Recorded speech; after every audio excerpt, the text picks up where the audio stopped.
Hello, good morning all of you. तो हम जो लास्ट लेक्चर में बात कर रहे थे वो बात कर रहे थे हम विंड एंड सिस्मिक एनालिसिस में design step for wind load calculation की। Design steps design steps for wind load calculation, ये हम देख रहे थे और हमने 2 पॉइंट इसके अंदर देख लिए थे। और मैंने आपको जो कोड बताया था वो IS 875 1987 और पार्ट 3, इसके अकॉर्डिंग हम अपनी डिजाइन प्रोसेस देख रहे थे। IS 875 1987 पार्ट 3 के अकॉर्डिंग। तो देखिए अब हमें क्या करना है। हम 2 स्टेप कैलकुलेट कर चुके थे। पहला calculation of basic wind speed हम कर चुके थे, उसके बाद हम कैलकुलेट डिजाइन विंड स्पीड हम निकाल चुके थे। आज जो है हमारा थर्ड पॉइंट है जो स्टेप का, वो है calculate design wind pressure. Third step है वो है calculate design wind pressure. Design wind pressure इसको हम लिखते किससे हैं, इसको हम शो करते हैं PZ से।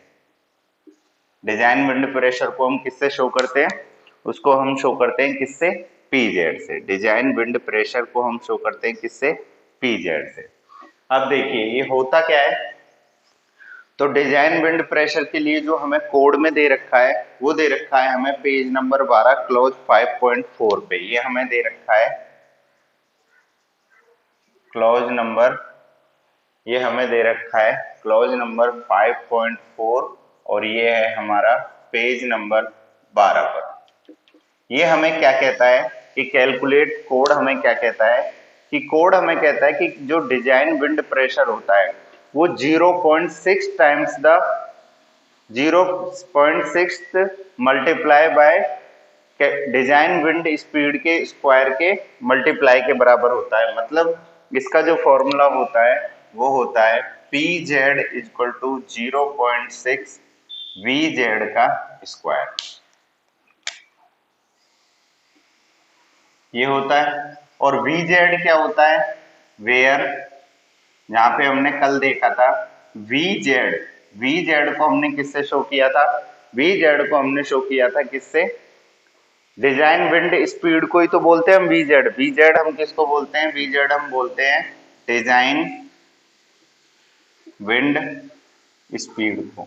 और इसके लिए हमने जो कल की पहली स्टेप, जो दूसरी स्टेप देखी थी डिजाइन विंड स्पीड की, उसमें हम VZ को जो शो कर रहे थे वो कर रहे थे VZ इक्वल टू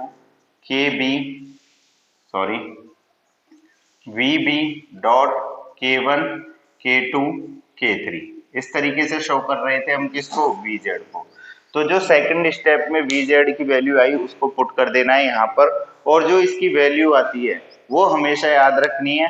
वो हमेशा जो इसकी यूनिट है वो है न्यूटन पर मीटर स्क्वायर। ठीक है। डिजाइन विंड प्रेशर निकालने के लिए जो आपको फॉर्मूला यूज करना है वो करना है PZ इक्वल टू 0.6 VZ का स्क्वायर, और जिसपे यूनिट आपको ध्यान रखनी है, यूनिट क्या होती है, न्यूटन पर मीटर स्क्वायर। और VZ मैंने बताया था क्या होता है, डिजाइन विंड स्पीड होती है, जिसकी फॉर्मूला हम इस तरीके से देख चुके थे लास्ट स्टेप में। अब हम चलते हैं हमारी नेक्स्ट स्टेप के ऊपर, step number 4, calculation of designed wind force on wall. अब हम चलते हैं अपनी नेक्स्ट पे, स्टेप नंबर 4। वो हमें क्या कहती है, देखिए स्टेप नंबर जब हम 4 की बात करेंगे तो वो है हमारी calculation of design wind force of design wind force on wall. अब वॉल के ऊपर हम कैलकुलेशन करेंगे डिजाइन विंड फोर्स की, कि वॉल के ऊपर क्या फोर्स आता है। तो सबसे पहले कोड में हम जो हमें देखना है IS 875 1987 में, वो हमें मिलेगा कहां पर, पेज नंबर 13 पर। कहां पर मिलेगा, ये हमें जब हम न्यूमेरिकल करेंगे तब मैं साथ के साथ आपको बताता जाऊंगा। पेज नंबर 13 पर, और ये जो हमें मिलेगा ये हमें मिलेगा क्लॉज नंबर 6.2.1 में। ठीक है, ये हम न्यूमेरिकल करेंगे तब मैं आपको कोड दिखाऊंगा, वहां पर हम देखते चलेंगे। ठीक है, वहां पर ही हमें वैल्यू मिलेगी। अब calculation of wind, calculation for wind load calculation wall के लिए हम कैसे देखेंगे, विंड फोर्स वॉल के लिए, तो उसका जो फॉर्मूला होता है वो होता है force is equal to CPE minus CPI dot A into dot PZ. ये फॉर्मूला होता है फोर्स ऑन वॉल निकालने का। सबसे पहले आपको ये फॉर्मूला याद रखना है कि फोर्स निकालने का जो फॉर्मूला है वो क्या होता है, सीपी माइनस सीपीआई ए इंटू पीजेड।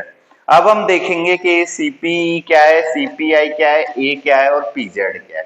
ठीक है, तो सबसे पहले चलते हैं हम ए को लिखते हैं। ए क्या है, ए है surface area of structural element. A क्या है, ए है हमारा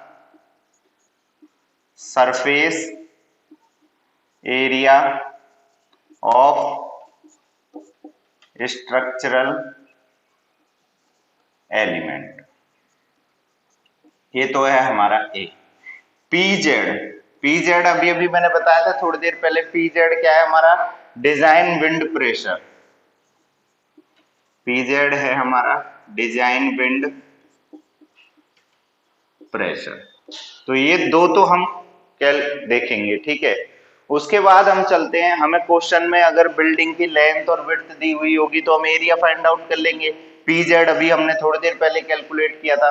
अब बात आती है इन दो स्टेप की, सीपीई और सीपीआई की। तो देखिए, जो सीपीई है ये तो है external pressure coefficient. External pressure coefficient के लिए आपको क्या करना है, पेज नंबर 14 पर एक टेबल दी हुई है, टेबल नंबर 4। ये हमें मिलेगा कहां पर, सीपीई के लिए हम पेज नंबर 14 और टेबल नंबर 4 देखते हैं। इसमें हमें अलग अलग वैल्यू दी हुई है एक्सटर्नल प्रेशर कोफिशिएंट की लेंथ और विड्थ के रेशो में, तो वो हम जब न्यूमेरिकल करेंगे तब देखेंगे। अभी आप समझिए कि ये फॉर्मूला है, फॉर्मूले में जो जो वैल्यू रखनी है वो कहाँ है और हमें क्या है और हमें कहाँ मिलेंगी। जब हम न्यूमेरिकल करेंगे तब हम इन वैल्यूज को देखेंगे कि ये वैल्यू किस तरीके से वैरी हो जाती है। अभी सिर्फ हमें डिजाइन प्रोसेस और फॉर्मूले याद रखने हैं। ठीक है, उसके बाद जो सीपीआई है वो क्या है, तो देखिए सीपीआई है, ये है हमारा इंटरनल प्रेशर कोफिशिएंट। अब इंटरनल प्रेशर कोफिशिएंट है, ये भी हमें कोड में मिलेगा। ये हमें मिलेगा पेज नंबर 27 और 36 पे। पेज नंबर ये हमें मिलेगा 27 एंड 36 पे, 27, 27 एंड 36 पे। अब देखो, सीपीई के लिए तो एक्सटर्नल प्रेशर कोफिशिएंट की वैल्यू टेबल में हमें डायरेक्ट मिल जाएगी, लेकिन सीपीआई है इंटरनल प्रेशर कोफिशिएंट। ये सबसे मेन चीज क्या है इसकी, कि ये डिपेंड करता है किसके ऊपर, depends on the openings of the building. CPI है जो हमारा इंटरनल प्रेशर कोफिशिएंट, ये किस पे डिपेंड करता है, it depends on the openings of the building. इनके ऊपर ये सीपीआई डिपेंड करता है। अब इस सीपीआई के लिए जो टेबल दे रखी है वो मैं आपको बताना चाहूंगा कि ओपनिंग के परसेंटेज को अगर हम वेरी करें, लेंथ और विड्थ के या विड्थ और हाइट के रेशो को अगर हम देखें, ओपनिंग परसेंट को निकालें, तो वो ओपनिंग परसेंट में किस तरीके से हमें टेबल दी हुई है वो हम देखेंगे। ये फॉर्मूला आपको याद रखना है विंड फोर्स ऑन वॉल के लिए। इस फॉर्मूले में सीपीई क्या है, सीपीआई क्या है, ए क्या है, पीजेड क्या है, ये मैंने आपको बता दिया।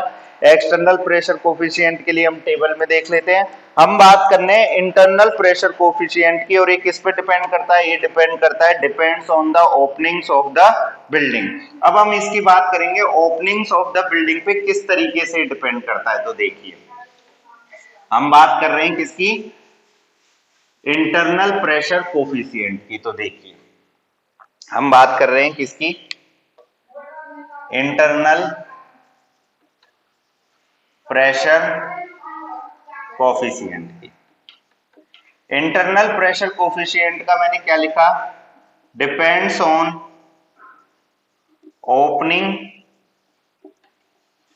Openings of building. किस पे डिपेंड करता है? बिल्डिंग की ओपनिंग पे।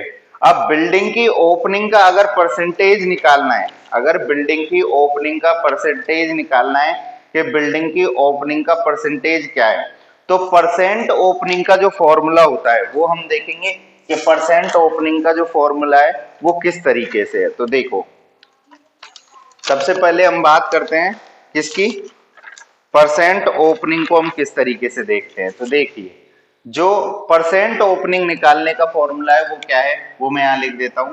परसेंटेज, OPENING, परसेंट ओपनिंग निकालने का जो फॉर्मूला है वो है हमारे पास area of opening upon area of wall, area of opening upon area of wall into 100। ऐसे करके हम क्या निकाल सकते हैं? परसेंटेज ओपनिंग निकाल सकते हैं। और ये ओपनिंग ही किस पे डिपेंड करती है? ओपनिंग पे ही, ओपनिंग डिपेंड जो होंगी वो किस पे होंगी? इंटरनल प्रेशर कोफिशिएंट है वो इन्हीं ओपनिंग्स के ऊपर डिपेंड करता है। अब देखो, ये 3 तरीके से बताया गया है, वो 3 तरीके से किस तरीके से मैं आपको वो भी क्लियर कर देता हूं। उसके लिए हमें एक टेबल देखनी है, वो टेबल हमें परमेबिलिटी बताती है और ओपनिंग के हिसाब से सीपीआई की वैल्यू बताती है। तो देखो, यहां तो मैं लिख लेता हूं ओपनिंग, ठीक है। ओपनिंग परसेंट, कितने परसेंट ओपनिंग है वो लिख लेता हूं। यहां पे लिख लेता हूं मैं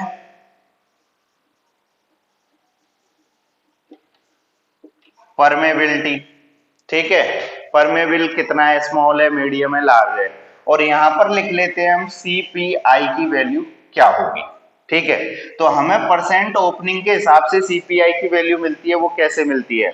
अगर ओपनिंग लेस देन 5% है, पहली कंडीशन, अगर मैं यहां डाल देता हूं एसआर नंबर, और मैं यहां बात कर रहा हूं 1 की। अगर ओपनिंग लेस देन 5% है तो ये जो होता है ये होता है स्मॉल परमिएबल। कैसा होता है? Small permeable. अगर if our opening percent is lies between 5 to 20%, then it is called medium permeability, medium permeable. If अगर opening is greater than 20%, if our percent opening is greater than 20%, that the permeability is large। Okay, अब इनके लिए value देखनी है हमें। अगर 5% से कम है तो हमने उसको कहा स्मॉल है, 5 से 20 के बीच में मीडियम है, और 20 से ज्यादा के लिए लार्ज है। अब सीपीआई की वैल्यू इन तीनों के लिए फिक्स है। आपको परसेंट ओपनिंग निकाल लेनी है, area of opening upon area of wall into 100 करके, और यहां से आपको इंटरनल प्रेशर कोफिशिएंट जिसको हम बोलते हैं सीपीआई की वैल्यू आपको मिल जाएगी। वो कैसे मिलेगी? अगर 5% से कम है तो ये होगी ±0.2। अगर ये 5 से 20 के बीच में है तो ये होगी ±0.5, और अगर ये 20 से ज्यादा है तो ये होगी ±0.7। तो इस तरीके से आप इंटरनल प्रेशर कोफिशिएंट की वैल्यू को फाइंड आउट कर सकते हैं। इसके लिए क्या करना है आपको? सबसे पहले परसेंटेज ओपनिंग निकालनी है, और परसेंटेज ओपनिंग अगर आप निकाल लोगे तो उसके बाद आपको उस परसेंटेज के हिसाब से सीपीआई की वैल्यू पुट करनी है। तो जब हम क्वेश्चन करेंगे तब मैं आपको ये सारी चीजें वापस से बताऊंगा। अभी आपको सिर्फ समझना है कि किस तरीके से हम सीपीआई इंटरनल प्रेशर कोफिशिएंट की वैल्यू पुट करते हैं। उसके बाद हम चलते हैं किस पे, नेक्स्ट स्टेप पे, वो है हमारी फिफ्थ स्टेप।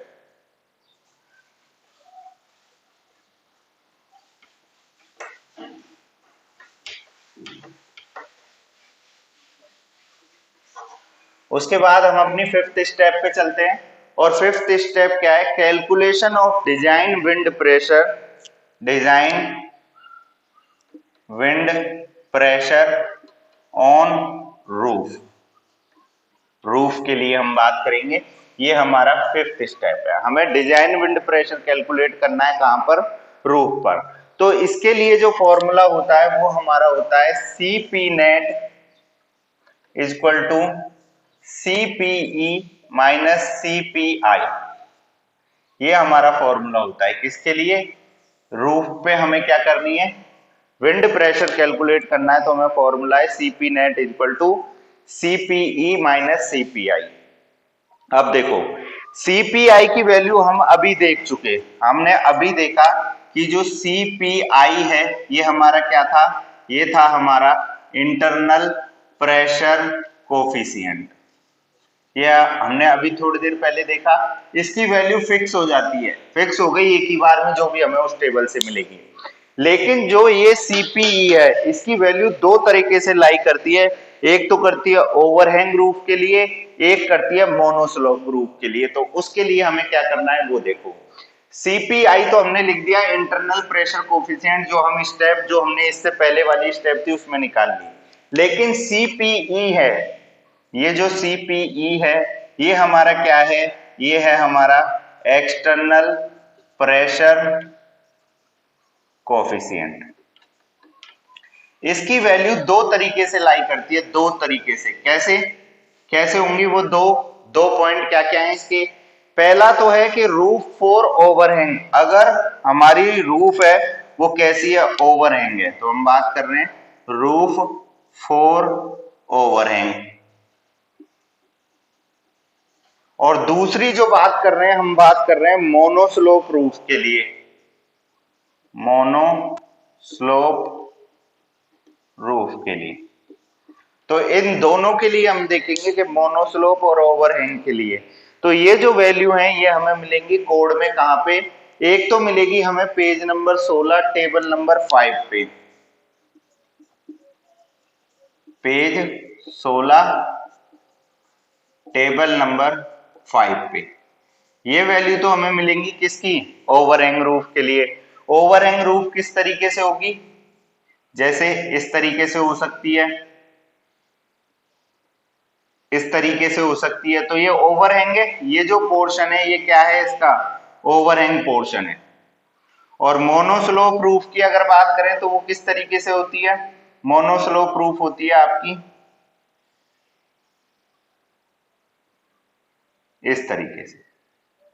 तो ये जो होगा ये क्या होगा, ये होगा मोनोस्लोप रूफ, ओवरहैंग के अंदर मोनोस्लोप रूफ। ठीक है, तो ये तो इंटरनल के कारण ही आ जाएगा। एक्सटर्नल की बात करेंगे तो एक्सटर्नल हमेशा कहां पर लगता है, एक्सटर्नल लगता है हमेशा हमारा ऊपर की तरफ।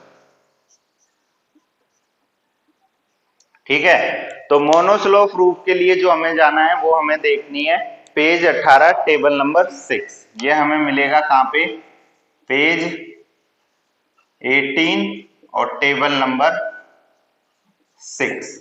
तो इस तरीके से हमें अगर सीपीआई तो हमारा फिक्स हो जाएगा जो हमने लास्ट स्टेप में देखा। इस सीपीई की वैल्यू हमें दो टेबलों से मिलेगी। अगर हम ओवरहैंग के लिए देखेंगे तो हम पेज नंबर 16 पे टेबल नंबर 5 में जाएंगे, और मोनोस्लोप के लिए देखेंगे तो पेज 18 पे टेबल नंबर 6 में जाएंगे। अब इनकी बड़ी बड़ी टेबल दे रखी है, वो मैं आपको बताया कि जब हम न्यूमेरिकल करेंगे तब हम इन टेबल्स को देखेंगे और इनके अंदर से वैल्यू पुट करेंगे। तो ये थी हमारी फिफ्थ स्टेप किसके लिए, calculation of design wind pressure के लिए। अब calculation of design wind pressure कर ली तो उसके बाद हमारी आती है स्टेप नंबर 6। अब स्टेप नंबर 6 हमें क्या कहती है, calculate local pressure coefficient for wall. अब इसके बाद हम चलते हैं अपनी नेक्स्ट पे, वो है हमारी 6th स्टेप। तो देखिए स्टेप 6 है हमारी, कैलकुलेट लोड प्रेशर कोफिशिएंट,